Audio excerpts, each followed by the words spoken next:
we're in the digital era at the moment, and so the digital era really provides you that opportunity to build your personal brand and to stand out. I think that because other CEOs and other leaders are investing more in their personal brand, as soon as you start doing that, they might notice you.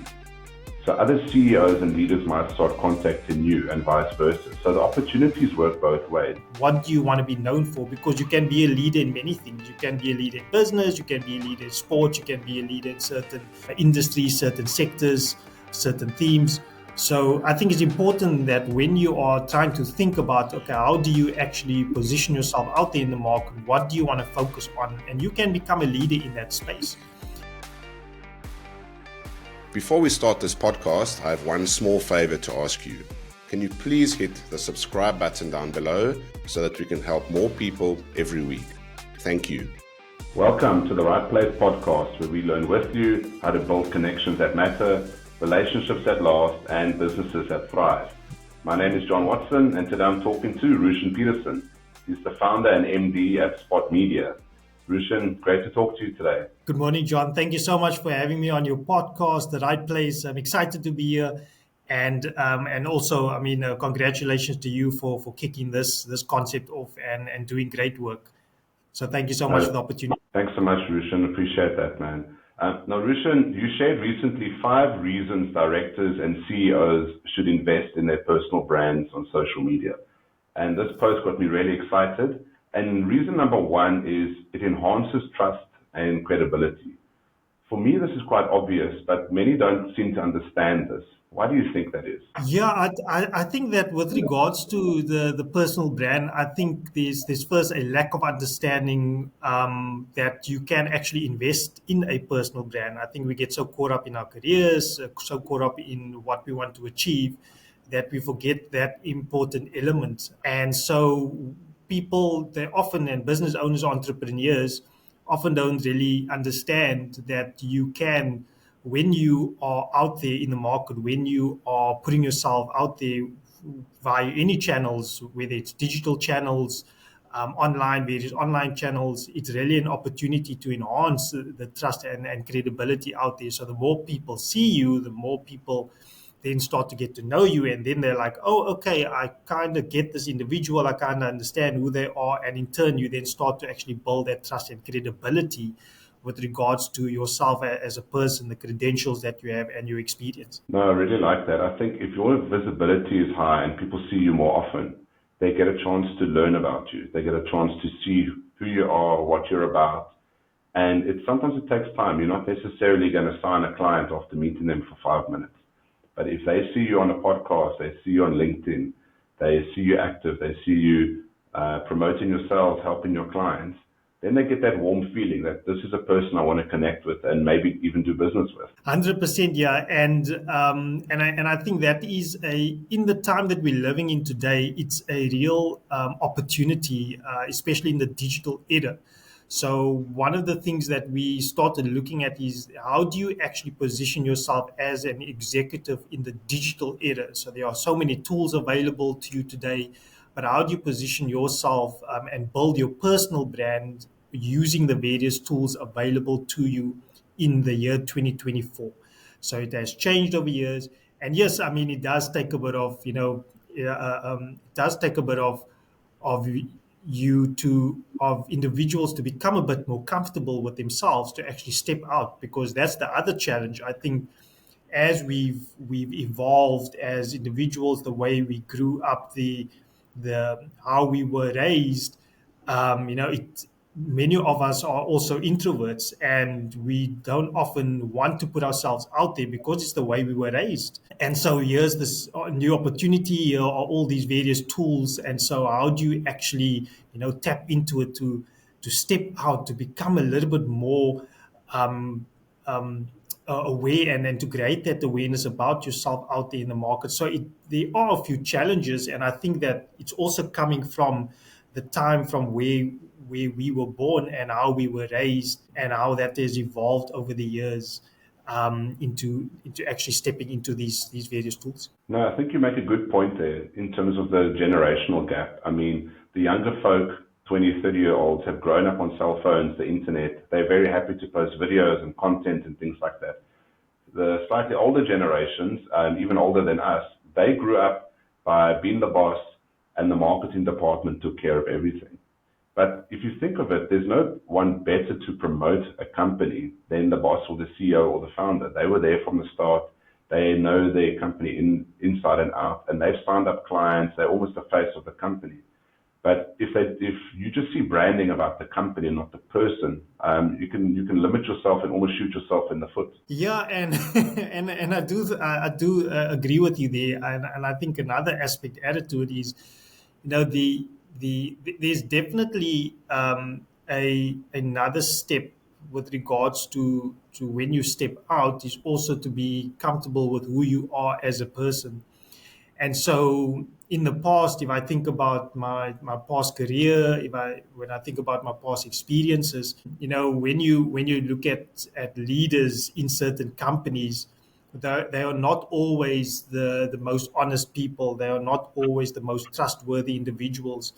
And so there's also that challenge with regards to, if you are doing certain things in the business, in the company, you stepping out is actually not an option, because once you step out, once you put yourself out there, building your personal brand, you kind of open yourself up for any critique, any comments, any features on media, and so you kind of have to be vulnerable in that space.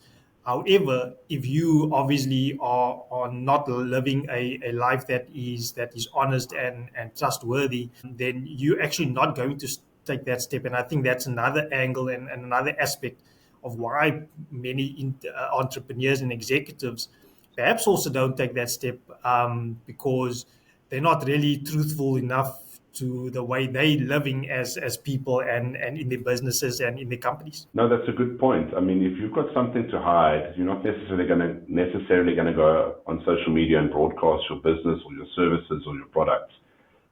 If you're up to dodgy deals or running a pyramid scheme, you're gonna keep it quiet and avoid the limelight as far as possible to cover up your tracks, hopefully. Now, Rucien, moving on, reasons 2 and 4 that you posted are quite closely related. Reason number 2, position yourself as an industry leader. And then number 4, you said amplify your company's reach. If you want your company to be the industry leader, you should act like that on social media, right? Yeah, 100%. So there's two sides to it. So the one side is when you step out and you start to network, you start to put yourself out on social media, you start to do speaking events. Yes, you are promoting yourself as an individual. So you are promoting. I use myself as an example, Rucien Petersen. However, you are also indirectly promoting the company and promoting what the company offers indirectly. And so when people now start to become aware of who you are, you now position yourself as a leader. But when it comes to, I quickly just want to touch on it if I can, John. When it comes to positioning yourself as a leader, you need to, and you yeah when you start positioning yourself as a leader, you first need to kind of identify what is it that you want to kind of focus on. What do you want to be known for? Because you can be a leader in many things. You can be a leader in business, you can be a leader in sports, you can be a leader in certain industries, certain sectors, certain themes. So I think it's important that when you are trying to think about, okay, how do you actually position yourself out there in the market? What do you want to focus on? And you can become a leader in that space. And so that was one of the first things that I really tried to identify is what can I focus on? And if you are also a leader, so I would like to share this example with you. I was a youth leader for many years in a local church and Christian, and I was youth leader for about 5 years, and part of that 5 year stint was we had a competition. It was a dragon boat competition, and at the time they then asked, we had about 60 teams enter, and we were one of the teams that they asked to enter as well.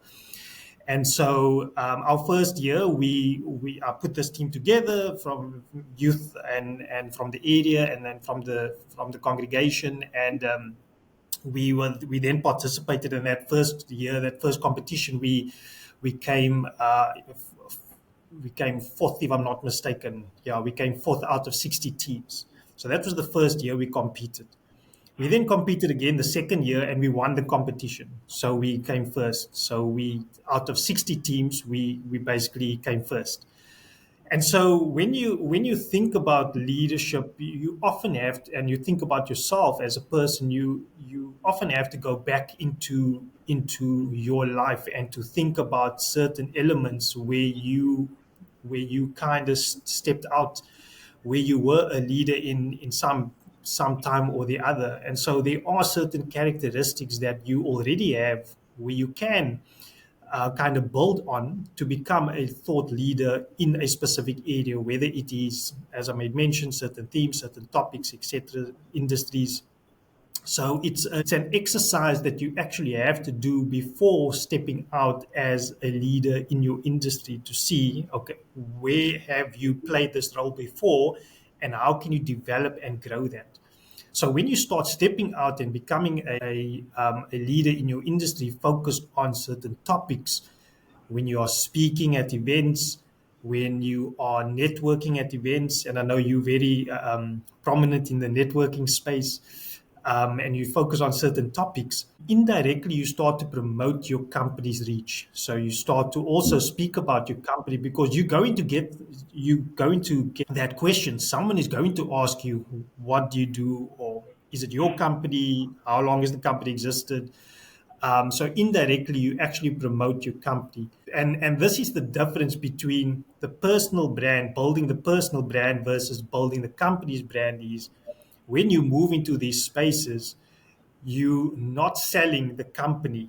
So you're not going there and saying, this is Spott Media, these are my services. You're actually going there and you're saying, you know what, I'm Rucien Petersen. I have worked with X, Y, and Z, and this is what we've done for them. This is the results that we've seen.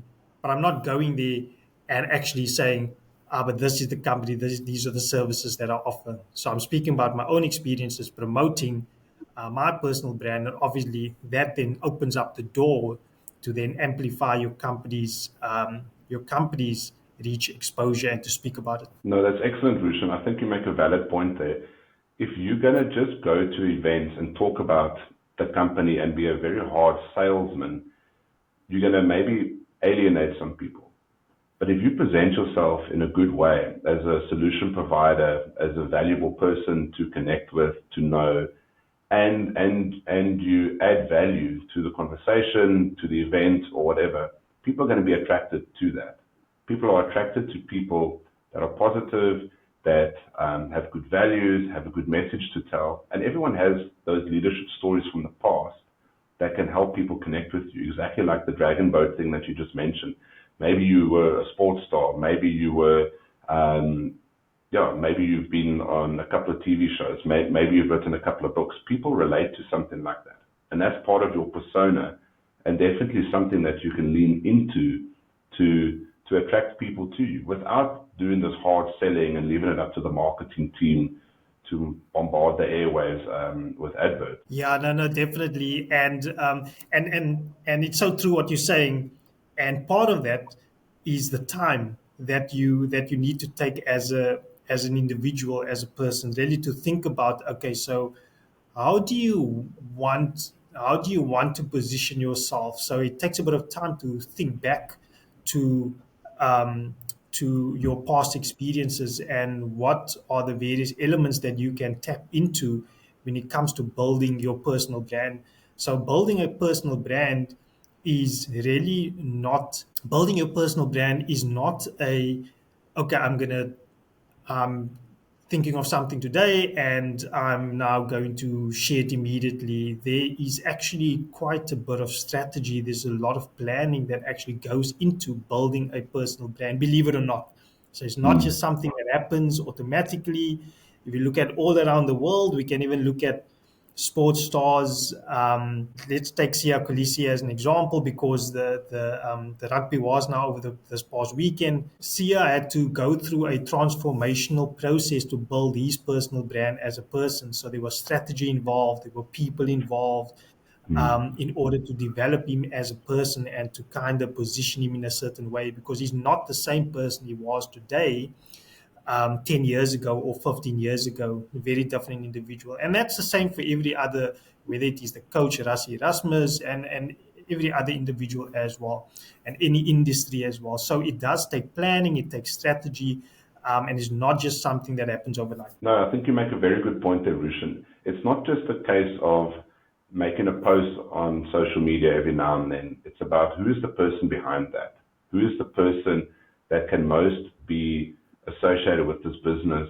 What are they about? What are their values about? And what is their strategy? And is it in line with the company's strategy? And I think the more time you spend on that, the better the content will be, the better your approach will be to the different social media channels. And now, Rucien, moving on to reason number 3 that you gave, and this is probably my favorite one, is attract talent and partnerships. This means that your personal brand on LinkedIn or other social media channels could pretty much be your biggest lead magnet, because people see you like, yes, I want that, or I need this, or he's talking about the exact problem that I'm dealing with currently. How can leaders strike the right balance between promoting themselves and promoting the company that they work for? So there's definitely a balance that you need to strike between the various elements. So when we talk about content for social media, we often refer to the different elements. So there are elements where you can focus on yourself as a person, where you speak about your experiences, speak about your skills, speak about your latest projects or tasks that you're involved in. And then you have the other elements also related to the company, and so what's happening in the company. But I would say, if you look at it from a percentage point of view, I would say you're probably looking at anywhere between maybe a 70% more about your experiences and more a 30 or 20% more about the company. So, and I think that this has changed over the years, because when social media first started, and it evolved, there was a time when it was actually reversed, and it was more 80%, 70% more about the company, the products, the services. Now we're actually seeing a shift in the space on social media, where we actually need to be focusing more on the experiences.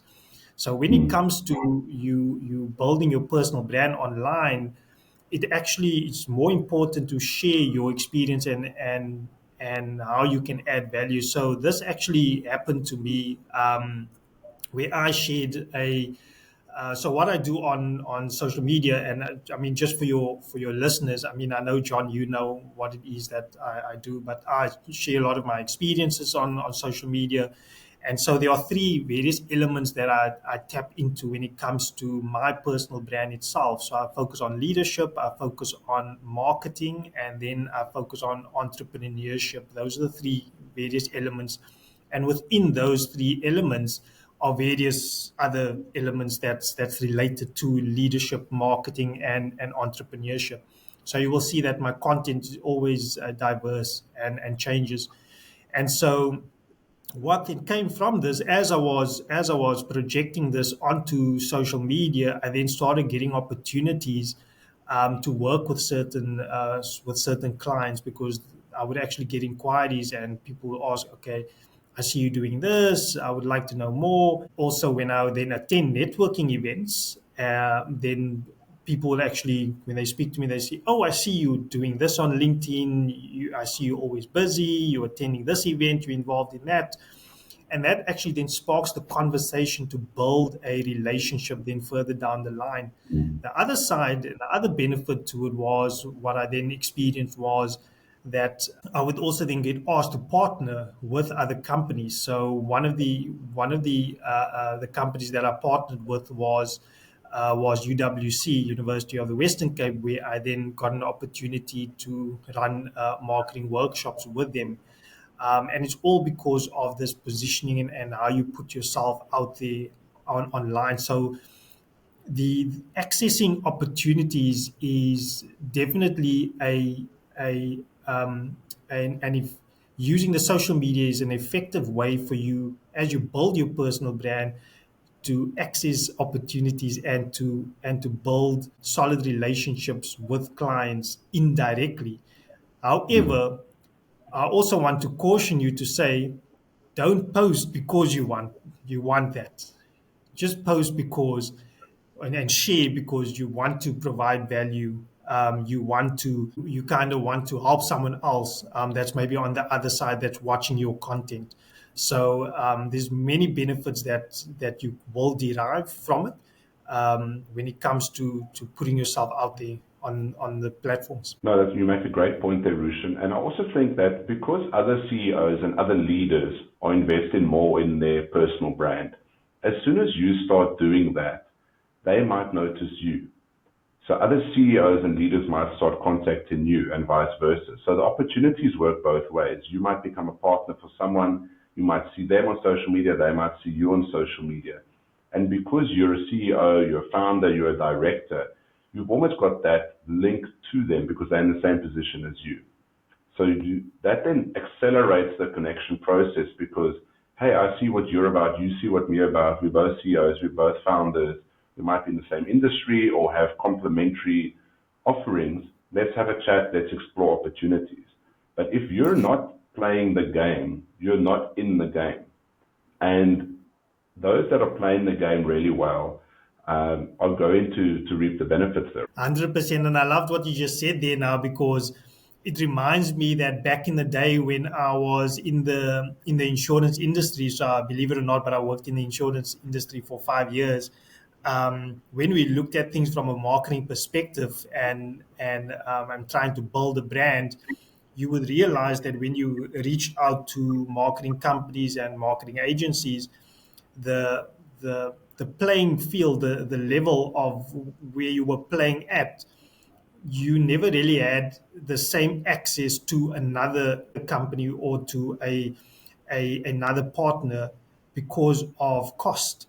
And so, from a marketing perspective, when you are a small insurance company, you kind of needed to tap into other tools and try to work around it because you could not at the time compete against the bigger insurance companies who had more budgets, who had more spend with regards to advertising. However, in today's time, when we look at it from a digital perspective, the playing field it's leveled. We all on the same level. But like you made mention, if you're not tapping into the various tools, are not going to you're not going to win at the game. So it's there for the taking. All we need to do is use the tools, use it effectively, tap into it, and roll it out for our personal brands. So you can compete with a CEO, you can compete with an executive, you can compete with an MD, and that's the major benefit and advantage that digital has brought into the industry and what it has for businesses and entrepreneurs. So it's there. All we need to do is learn how to use it and then tap into it, and then we'll start to see those benefits. No, absolutely, Rucien. And that leads nicely into reason number 5 that you gave, which is drive business growth, which is the ultimate goal here. No investment in personal branding shouldn't be without thinking ahead to how is this going to contribute to my business growing? And like I said earlier, if you're the founder or the CEO of a business or a director, and you've got your eye on the prize, you want to grow your business. People buy from people. People don't necessarily just buy from companies. They want to know who's the person behind this. Can I relate to them? And ultimately, if you've invested enough in your personal brand, your visibility, and you're talking the right talk, you're walking the right walk, people are going to buy from you, and that is ultimately going to lead to your business growing, new opportunities opening up, new collaborations, etc. If someone is scared to start this process of building their personal brand, where should they start? What is their first step, maybe? Well, that's an interesting question, John. So Yeah, I think that most of the time, so the from my experience and communications with some of our clients, most of it is actually an individual being fearful. They're actually scared to put themselves out there. So when they may be at an event, they may be scared to even just to have a photo of them standing, in front of a banner or maybe speaking to someone, and that's anxiety. So I think the first step really to do is to kind of get yourself comfortable, with yourself. It's okay. Everybody's nervous, everybody's anxious, so you need to take a few steps and just focus on yourself as a person and get comfortable and confident with yourself, because as individuals, as human beings, we have a lot of insecurities, and we sometimes create unnecessary insecurities about ourselves. So I think that's the first step. Really take some time to spend with yourself, get to know you as an individual, who you are, your purpose, your vision for yourself. Focus on that first. And then once you become a little bit more confident with yourself, then start stepping into attending events. And I love what yourself and Rudolph is doing. You guys are, I don't know how you do it, but you guys attend, it seems like you attend events like almost every day, attending and networking events and business events. And then I think that's the next step, get yourself out there, start becoming a little bit more comfortable with other people, meeting other people, speaking. Just get confident, and that's the main thing with yourself, with what you do, with what you offer. And then you can then slowly then step into the other aspects where you then start to build your personal brand. What is also good is that you perhaps maybe align yourself with someone who can also walk that journey with you, can guide you on the way, and can obviously help you with that process. But most importantly is, because once, if you are not confident with yourself, if you have those insecurities, you're going to struggle. You will struggle with your personal brand, because when you're starting to step out and you're starting to post about yourself, and let's say if you have a speaking event, and there's going to maybe be a camera, there's going to be video footage. You need to be comfortable with that, and you need to be comfortable with yourself first. So that's an important aspect to kind of focus on, because if you don't, and you move into that space, you're always going to be judgmental about yourself. You're always going to have those insecurities, and you're not going to like maybe what you see. So first focus on that, and then you focus on the other elements as you move forward. No, I think that's great advice, Rucien. And I think people just need to start. And if you don't know where to start, I mean, there's experts out there. There's people on LinkedIn, people on YouTube that can just help you get more comfortable, almost write out your story, and just start posting, start creating some content, working with your team. And it is going to pay off. It's 100% going to pay off. If I think back to my experience, I've worked with some companies that are excellent companies, but you never see the founders or the bosses. They're nowhere to be seen. They're not on social media. And I get a little bit sad, because they've got an amazing story to tell. They've been there from the start. They've gone through the ups and downs. They've built this amazing business.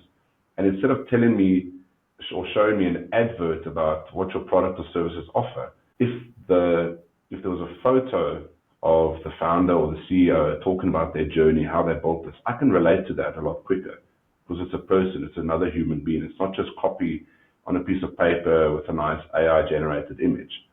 And I think people need to take this seriously. I mean, you can't hate everyone in the game if you're getting nailed by your competitors. I mean, you just got to play the game. Yeah, 100%. And I mean that is what will eventually happen. So it all plays out. And so, if you like, I honestly and truly feel that now is the time. I mean, we're looking, obviously moving towards the end of 2024, we to 2025, but we're in the digital era at the moment, and so the digital era really provides you that opportunity to build your personal brand and to stand out.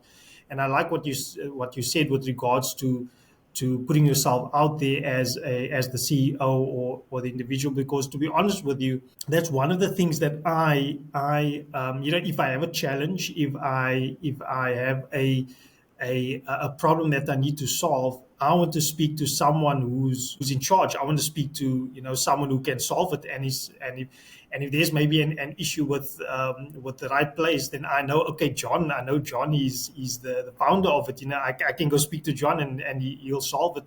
Where before, it was this whole process where you now need to contact you need to send the email, then it gets to an assistant, and then the assistant needs to escalate it to another individual, and then you've got four other people that it needs to go through, and then eventually 5 days later it gets solved. And so I do believe that process has become shorter now in today's time, and that's more what consumers and people are looking for, that streamlined to be shorter and for problems to be solved quicker.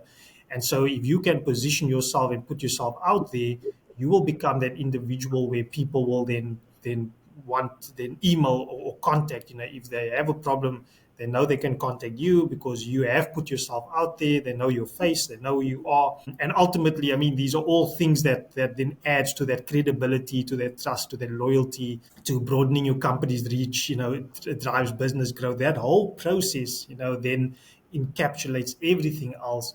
Ultimately. And so definitely, you kind of want to put yourself out there because it just has so many different impacts on various elements of the business. No, excellent, Rucien. Now, changing tack a little bit, what do you see as the most common obstacle besides personal branding facing businesses in 2024? And how is Spott Media helping their clients navigate through this? Yeah, no, great question. I think one of the things is adaptability. I think that is maybe one of the challenges that we're seeing at the moment, and the ability to adapt quickly. I think from a digital perspective, things are changing quite a bit now as well. From a social media perspective, we're seeing more of a change with regards to the type of content that's being put out. So from a business perspective, what we see is businesses are not transitioning, they're not changing quick enough, they're not asking enough questions. And so this is something that we pride ourselves on, where we often say when we in a new company, because we've just onboarded now a fitness company and a company in the travel and tourism industry.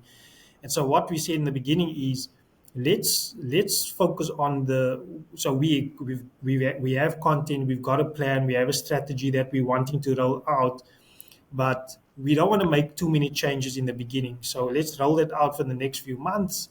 And then after the first 4, 5, 6 months, then let's see what the stats say and what is the progress that we've achieved for the business and for the brand. However, it's important that we also, after that 6 months, we then change, innovate, and so one of the pillars that really differentiates us is that we constantly engage with the clients to say, okay, this is what we think can be used then after this period. This is what we think should be incorporated. This is how we think we should change going forward, because it's important to kind of understand how that change happens in order to align it to the customer, or to the client or potential customers or clients on the platforms. So adaptability, the ability to adapt, the ability to change your strategy, whether it is social media, whether it is website marketing, whether it is newsletter marketing, influencer marketing. That is one of the main challenges that we've experienced. But how we differentiate ourselves is really to walk that journey with our clients and to be those people that will obviously drive that change and innovate and be creative. No, that's an excellent answer. I think adaptability is a skill that we all need. The world is changing so fast, and you can't be stuck on a 2022 strategy here in 2024. You need to be innovating, you need to be thinking, is this still working? If it's not working, what can we change? What can we fine tune? What can we enhance? What is new out there?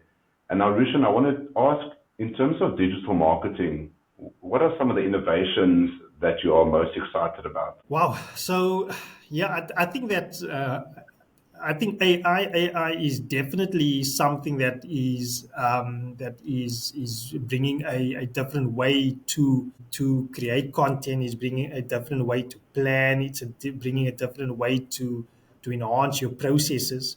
And I think that's what I'm excited about. I think that it streamlines many activities. I think when it comes to mundane activities that you and tasks that you have to do every single day, I think certain AI platforms and tools, whether it is ChatGPT, whether it is Magic Studio, there are tools out there that can improve your efficiency. And I think that's what I'm most excited about, because once again, if we can improve our processes, if we can solve problems quicker, faster, then we can make our clients happier.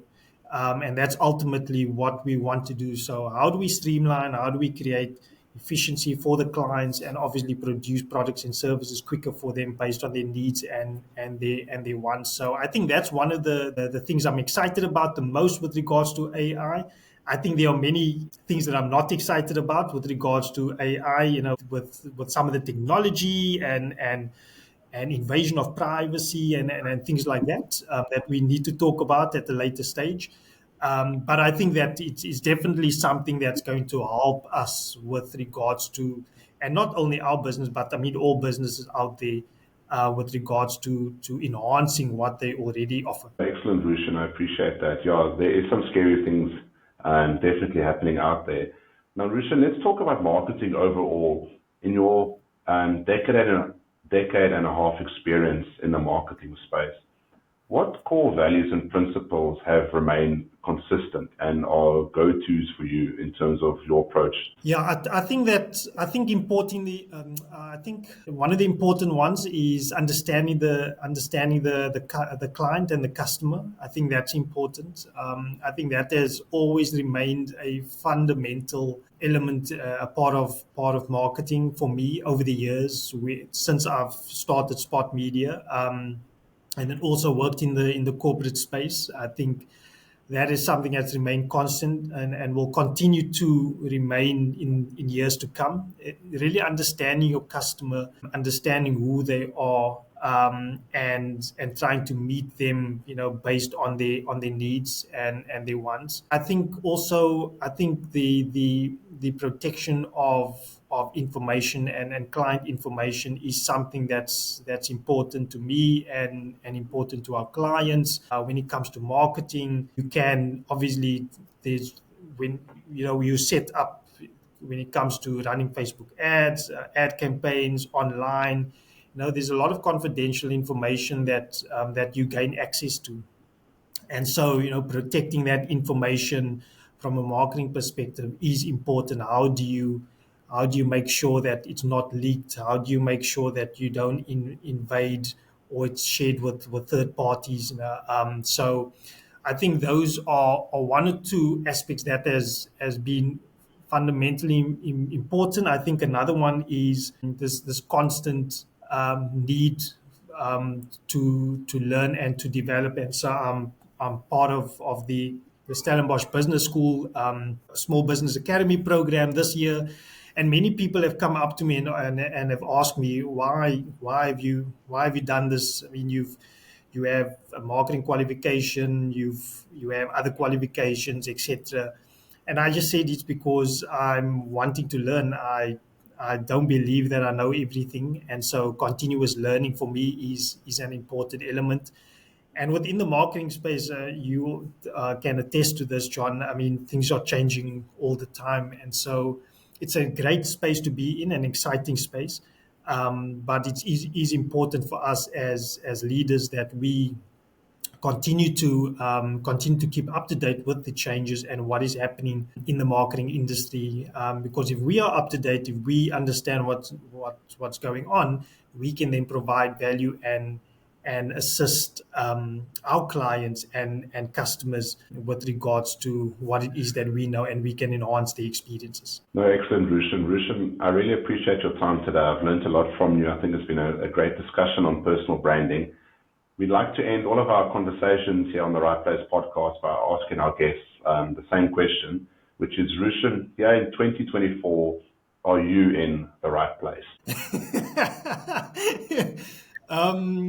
I think that, yeah, I think at the moment, I think I am at the right place at the moment. That is according to what I believe. Do I believe that I also can still move to the right place in the future? Yes, definitely. So, but I think where I am at the moment, I'm definitely in the right place at the moment. There are many changes coming to Spott Media, focuses on our strategy and where we also trying to position ourselves for the future, which I do think that then moving to the right place will come as well. But for the moment, I do believe that I am where I should be. Excellent, Rucien. No, that's good to hear. Rucien, what's the best place for people to connect with you and to learn more about Spott Media and your services? Thanks, John. Yeah, so I mean, you can find me on social media platforms. So I am, from a personal branding perspective, I am on Instagram, I'm on Facebook, I'm on LinkedIn and TikTok as well. And then from a business perspective, we on Facebook, we on Instagram, we on LinkedIn, we on YouTube.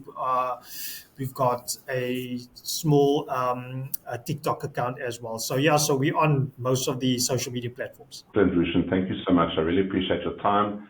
Ladies and gentlemen, this has been Rucien Petersen from Spott Media. Please check him out on LinkedIn, look him up on social media, and feel free to contact Spott Media as well for any personal branding or marketing queries that you might have. Rucien, thank you so much. And thank you to our listeners, and we will see you next time at the right place. Thank you so much, John, for the opportunity, and I hope that today will provide some sort of value to your listeners. Thank you, Rucien. Cheers.